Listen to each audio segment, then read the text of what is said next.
Hi guys, welcome to framing லேட்டன் YouTube channel. And எல்லோரும் எப்படி இருக்கீங்க? சூப்பராக இருப்பீங்கன்னு நினைக்கிறேன். அண்ட் இன்றைக்கி நம்ம பார்க்க போகிறது last of us season 2 episode 5 உடைய ஒப்பீனியன் வீடியோ தான் அது. அண்ட் எபிசோட் 5 டைட்டில் பேர் ஃபீலர் லவ். இந்த எபிசோடு வந்து பார்த்திங்கன்னா ஒரு ரொமான்டிக் த்ரில்லர் அண்ட் ஹாரர் எல்லாமே கலந்துருக்கும். ரொம்ப நல்லா எடுத்திருப்பாங்க. அதுக்கப்புறம் இன்னும் புதுசாக வேறு ஒரு கேரக்டர்லாம் உடைய இன்ட்ரடக்ஷன் அதுவும் நல்லாயிருக்கும். ஸோ இதான் இந்த டைட்டில் பேரே ஃபீலர் லவ், அதுதான் வச்சுருக்காங்க. டைரக்ட் பண்ணது ஸ்டீஃபன் வில்லியம்ஸ் அண்ட் ரைட் பண்ணது கிரேக் மேசின். ஸோ இந்த எபிசோடோடைய ஓப்பனிங் சீனில் வந்து பார்த்திங்கன்னா புதுசாக ஒரு கேரக்டர் வந்து அறிமுகப்படுத்துவாங்க. அண்டு அவங்கள அறிமுகப்படுத்தின விதமே ரொம்ப நல்லா இருந்தது. அவங்க கேரக்டர் பேர் வந்து ஆண்ட்ரஹாகன். அதுக்கப்புறம் அவங்க அவங்க நடந்து வருவாங்க. சைடில் வந்து ஒரு ட்ராக்கிங் கேமரா அப்படியே மூவ் ஆகிட்டே இருக்கும். அதுக்கப்புறம் அவங்க எவ்வளோ பவர்ஃபுல்லுன்னு காமிக்கிறதுக்குன்ட்டு ஒரு கேமரா பிளேஸ்மெண்ட்டுக்காக வச்சுருப்பாங்க. ஸோ இது எல்லாமே பார்த்திங்கன்னா ரொம்ப நல்லா இருந்தது. அண்டு ஸோ இதுதான் அந்த ரொம்ப நல்லா இந்த சினிமோட்டோகிராஃபி ரைட்டிங்லாம் வந்து ரொம்ப நல்லாவே பண்ணியிருக்காங்க. அதுக்கப்புறம் ஆண்ட்ரஹானும் எலிசி பார்க்கும் வந்து பார்த்திங்கன்னா ஒரு கான்வர்சேஷன் சீன் ஒன்று வரும். ரெண்டு பேருமே வாஷிங்டன் லிபரேஷன் ஃப்ரண்ட்டில் சேர்ந்தவங்க. ஆண்ட்ரஹான் வந்துக்கு ஒரு டவுட், எலிசி பார்க் வந்து துரோகம் பண்ணாலா இல்லை என்ன நடந்தது, என்ன பிரச்சனை நடந்தது அப்படின்ற ஒரு டவுட் ஒன்று இருக்கும். ஓகேவா? ஸோ இதுதான் இந்த எபிசோடில் வந்து பார்த்திங்கன்னா ஒரு பர்டிகுலரான ஒரு இடத்துல அந்த இது இருக்குல்ல, அது பேர் என்ன, அந்த வைரஸ் இருக்குல்ல, அது வந்து ஹேரில் இருக்கும். ஸோ இது வந்து கொஞ்சம் ரொம்ப ஷாக்கிங்கான ஒரு விஷயம் இது. ஸோ அந்த சீன் வந்து ரொம்ப நல்லா எடுத்திருப்பாங்க. அந்த சீனோட ஆரம்பமும் அந்த சீனோடைய முடிவும். அதுக்கப்புறம் அந்த சீனோட எலிசி பார்க் வந்து உண்மையாகவே அவங்க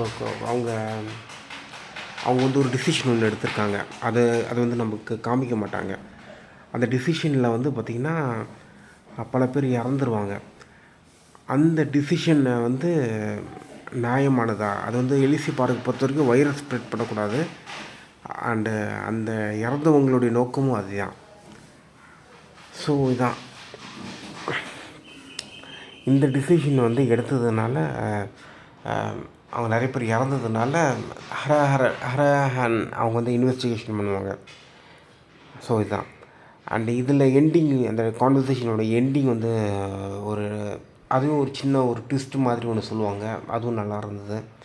அது கொஞ்சம் சோகமான ஒரு ட்விஸ்ட்டு, அவ்வளோதான். அதுவும் நல்லா எடுத்துருந்தாங்க சொல்ல வந்தேன். ஆரம்பமும் முடிவும் கம்ப்ளீட்டாக இருந்தது ஒரு கான்வர்சேஷன் சீனில். ஸோ அது ரொம்ப நல்லா இருந்தது. அதுக்கப்புறம் டயானா வந்து பார்த்திங்கன்னா அவங்க ஒரு ஹோட்டலில் வந்து பார்த்திங்கன்னா மேப்பிங்லாம் வரைஞ்சிட்ருப்பாங்க. அவங்க போடுற மேப் வச்சு தான் எலிசி இவங்க ரெண்டு பேருமே போவாங்க. இதில் வந்து ஒரு விஷயம், எலிசா இந்த டயானா கேரக்டர் வந்து பார்த்திங்கன்னா ரொம்ப பவர்ஃபுல்லாக மாறிட்டே போவாங்க. ரொம்ப இம்பார்ட்டண்ட்டாகவும் மாறிட்டே போவாங்க அந்த எலிசாவுடைய மிஷனில். அதே சமயத்தில் அவங்க வந்து ஒரு ப்ரெக்னெண்ட்டாகவும் இருப்பாங்க. அதே சமயத்தில் அவங்களுக்கு மற்ற டெட் பாடிலாம் பார்க்கும்போது அவங்களுக்கு ஒரு வாமிட்டிங் சென்சேஷன் வரும். அண்டு இது வந்து பார்த்திங்கன்னா இவங்களுக்கு ரொம்ப ஹர்ட்டாக இருக்கும், எலிசாவுக்கு. ஸோ ஸ்ட்ரென்த்தும் ரொம்ப இம்பார்ட்டண்டான பர்சன். அதே சமயத்தில் கொஞ்சம் ஒரு சில எலிசாவுக்கு வந்து அது பார்க்கும்போது ரொம்ப டிஃபிகல்ட்டாக இருக்கிறதுனால டயானாவும் டவுன் ஆகிடுவாங்க. அதுக்கப்புறம் டயானா வந்து ஒரு அவங்க முதல்ல ஒரு மர்டர் பண்ண நபர் யாருன்ற ஒரு ஸ்டோரி ஒன்று சொல்லிவிட்டு, நீ என்னை பற்றி கவலைப்படக்கூடாது அப்படின்ற ஒரு விஷயம் வந்து சொல்லுவாங்க. ஸோ அந்த சீன் வந்து ரொம்ப நல்லா இருந்தது. அவங்க ஆல்மோஸ்ட்டாக ஒரு அவுட்டோரில் தான் அவங்க பேசிகிட்ருப்பாங்க. எலிசாவும் டயானாவும் முதல்ல வந்து வீட்டுக்குள்ளே பேசுவாங்க, அதுக்கப்புறம் வெளியில் பேசுவாங்க. அந்த சீன் வந்து ரொம்ப நல்லாயிருக்கும். அதுக்கப்புறம் எலிசாவும் டயானாவும் வந்து பார்த்திங்கன்னா வெளியில் அந்த அட்வென்ச்சர் மாதிரி போவாங்கள்ல, அப்படி போகும்போது அவங்க 2 பேரும் அந்த அந்த ஃபாக்ஸ் உல்ஃபுக்கும் அதுக்கப்புறம் இன்னொரு கல்ட்டு குரூப்புக்கும் நடக்கிற அந்த ஸ்கார்ஸ் அவங்களுக்கு நடக்கிற சண்டையை வந்து பார்த்திங்கன்னா அப்சர்வ் பண்ணுவாங்க. அது எல்லாமே நல்லாயிருக்கும். ஸோ இதான் அண்டு ஸோ இதான் அதுக்கப்புறம் 2 பேரும் வந்து பார்த்திங்கன்னா ஒரு பில்டிங்குள்ளே என்ட்ரு ஆவாங்க. அந்த பில்டிங்கில் வந்து ஜாம்பிஸ் இருக்கும். அந்த இடத்துல ஜெஸ்ஸி வருவார். அந்த சீன் வந்து ரொம்ப நல்லாயிருக்கும். ஜாம்பிஸ் வந்து ரொம்ப பவர்ஃபுல்லாகிட்டே இருக்கும். ஆனால் ஜாம்பிஸோட மனிதர்கள் தான் ரொம்ப கொடூரமான ஒரு மிருகங்கள் அப்படின்ற ஒரு கான்செப்ட் வந்து நிறைய ஹாலிவுட் மூவிஸு சீரீஸு இது வந்து மெயின்டைன் பண்ணிகிட்டே இருப்பாங்க. அது அதே தான் இதுலேயும் பண்ணிட்டு சூப்பராக பண்ணியிருக்காங்க. அண்டு ரைட்டிங் வந்து ரொம்ப நல்லாயிருக்கு. அண்டு திடீர்னு ஜெஸ்ஸி வராரு அதெல்லாம் கொஞ்சம் நம்புகிற மாதிரி இல்லை. பட் ஆனால் நல்லா இருந்துச்சு. ஸோ அந்த மாதிரி சொல்லலாம். அதுக்கப்புறம் வந்து பார்த்திங்கன்னா எலிசா வந்து பார்த்திங்கன்னா ஒரு ஒரு சுடுகாடு மாதிரி இருக்கும். அங்கே உள்ளே போவாங்க. அங்கே ஸ்கார்ஸ் இருப்பாங்க.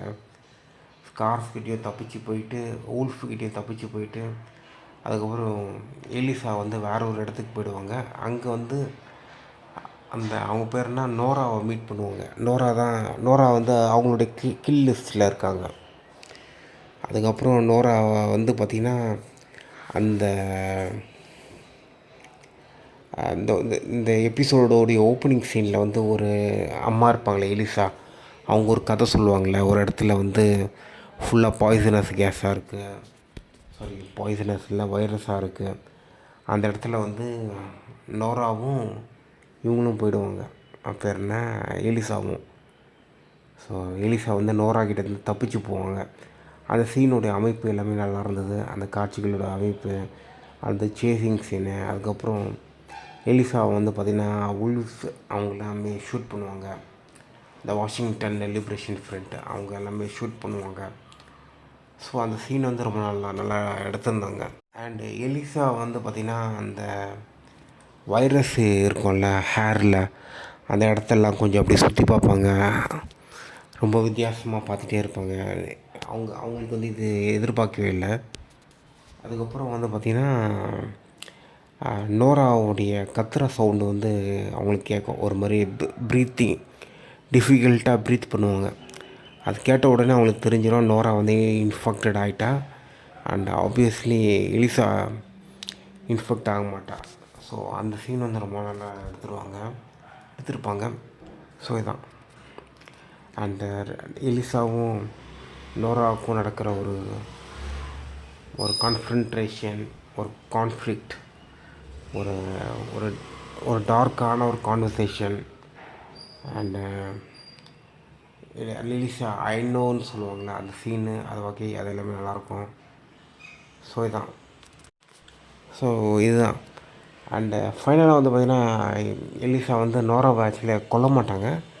பட் எனக்கு திரும்ப டார்ச்சர் பண்ணி ஆக்சுவலி மர்ட்ரு பண்ண மாதிரி தான் இருந்துச்சு. ஆனால் கொன்ன மாதிரி காமிக்கல. மேபி அவங்க உயிரோடு இருந்தாலும் இருப்பாங்க, சரி தெரில. எனக்கு தெரிஞ்சு மர்ட்ரு பண்ண மாதிரியும் இருந்துச்சு, அதே சமயத்தில் டார்ச்சர் பண்ண மாதிரியும் இருந்துச்சு. அதே சமயத்தில் நோரா விட்டு அவங்களுக்கு மேபி நோரா மூலமாக அவங்களுக்கு ஏதாச்சும் க்ளூ கிடைச்சாலும் கிடைக்கும். இந்த கேம் நான் விளாட்னதில்லை, அதனால் எனக்கு சரியாக தெரில. ஸோ நம்ம அடுத்த எபிசோடில் தான் பார்க்கணும். ஸோ பார்த்துட்டு நான் சொல்கிறேன். இந்த எபிசோடுடைய என்னுடைய ரேட்டிங் வந்து பார்த்திங்கன்னா 9.5. அண்ட் அமேசிங்கான ஒரு ரொமான்டிக்கான ஒரு கான்வர்சேஷன் எலிசாக்கும் அவன் பேர் என்ன டயானிக்கும் சூப்பரான ஒரு கான்வர்சேஷன். அந்த சீனோட அமைப்பு, 2 பேருக்கும் நடக்கிற கான்ஃப்ளிக்ட் அதெல்லாமே ரொம்ப நல்லா எடுத்திருந்தாங்க. சினிமாட்டோகிராஃபி ரொம்ப அருமையாக இருந்துச்சு. ஒரு சில சீன்ஸ் எல்லாம் கொஞ்சம் ஓவராக அன்நேச்சுரலாக ஆட் பண்ண மாதிரி இருந்தது. பட்டு அந்த ஏரியாவோட கான்ஃப்ளிக்ட் எல்லாமே ரொம்ப நெருக்கமாக இருக்கிறதுனால அது ஒன்றும் தெரில. பட் கொஞ்சம் ட்ரான்ஸ்லேஷன் வேறு மாதிரி பண்ணியிருக்கலாம். இல்லைனா 10/10 கொடுத்துருப்பேன். ஸோ இதுதான். ஸோ எனக்கு ரொம்ப பிடிச்சிருந்தது கைஸ். அதுக்கப்புறம் எண்டிங்கில் வந்து நோராவுக்கு வந்து பார்த்திங்கன்னா அவருடைய ஜோயில் இருக்கார்ல, அவங்களுக்கு அவங்களுடைய பழைய ஃப்ளாஷ்பேக் ஒரு சின்ன சீன் ஒன்று போடுவாங்க. ஸோ அது ரொம்ப நல்லாயிருக்கும். ஸோ இதுதான் ஓகே. அண்டு இதான் கைஸ், அந்த சீனு போட்ட பிறகு தான் நான் ஒரு கன்க்ளூஷன் வந்தேன். மேபி எலிசா வந்து பார்த்திங்கன்னா நோராவை மர்டர் பண்ணியிருப்பாங்க. அண்டு எலிசாவுடைய அப்பா ஜோயல் அவர் சின்ன சீன் போடுவாங்க. அந்த சின்ன சீன் போட்டதுனால மேபி நோராவை எலிசா மர்டர் பண்ணியிருப்பாங்க. ஒரு மிஷன் அக்கம்ப்ளிஷ்டு, அதனால் அந்த ஃப்ளாஷ்பேக் சீன் போட்டாங்களோ எனக்கு தோணுச்சு. Okay, bye and good evening. Time வந்து 5:29 அண்ட் பாய்.